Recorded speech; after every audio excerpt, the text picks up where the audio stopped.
আসসালামু আলাইকুম। আজকে হচ্ছে আমি কোরমা রান্না করব। তো এখানে কোরমাটা রান্না করার জন্য আমি একটু ভেজে নিয়েছি মুরগিটা। এখন হচ্ছে পেঁয়াজটা হয়ে গেলে মশলা দিব। এখানে হচ্ছে কইডা ভাজি বসিয়ে দিয়েছি, তো দেখতে থাকুন। এই যে আমি হচ্ছে পেঁয়াজটা একটু ভেজে উঠিয়ে নিয়েছি।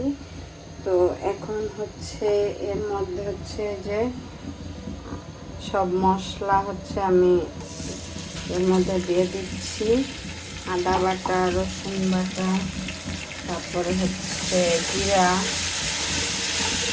তারপরে হচ্ছে এখানে ব্লেন্ড করে নিয়েছি পেঁয়াজ। তো পেঁয়াজ বাটাটা হচ্ছে দিয়ে দিব।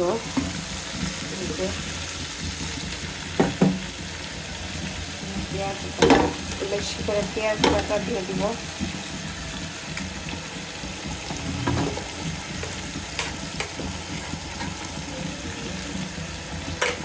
পেঁয়াজ বাটা, আদা, রসুন, তারপরে আমি একটু আবার মরিচের গুঁড়াও দিয়েছি। এইভাবে হচ্ছে আমি মশলাটাকে ভালো করে কষিয়ে নেব।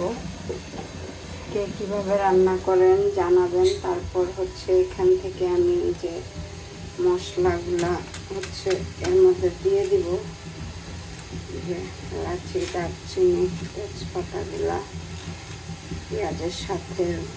পেঁয়াজটা পরে দিব, তাই হচ্ছে উঠিয়ে রেখেছি।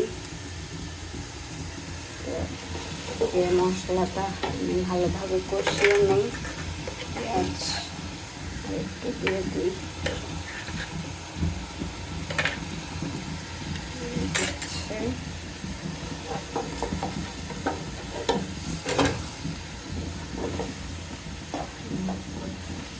লবণও দিয়ে দিয়েছি, সব মশলা একসাথে নিয়ে এর মধ্যে দিয়ে দিয়েছি।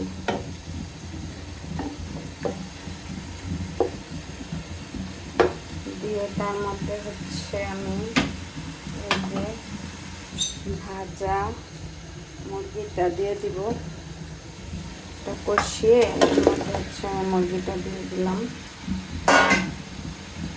তো এখন হচ্ছে আমি ভালোভাবে মুরগিটাকে কষিয়ে নেব এই মশলাটার মধ্যে। দেখতে পাচ্ছেন এই যে। আমি এখন ঢাকনা দিয়ে ঢেকে রেখে দিব কষানো পর্যন্ত।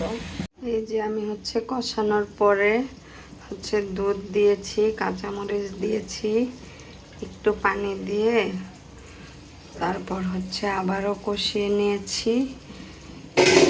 এর মধ্যে হচ্ছে আমি এখন দিয়ে দিব একটু ঘি। এই যে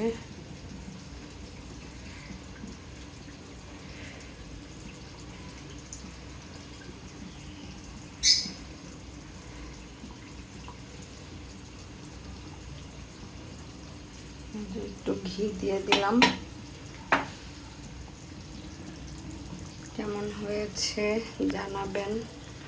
তারপর হচ্ছে এর মধ্যে আমি দিয়ে দিব এই বেরেস্তাগুলো। পরে দেই, আর একটু কষিয়ে নেই। একটু কষানো হয়ে গেলে বেরেস্তাটা দিয়ে দিব। এই যে আমি হচ্ছে বেরেস্তাটা দিয়ে দিয়েছি। তো হয়ে গিয়েছে, নামিয়ে ফেলবো।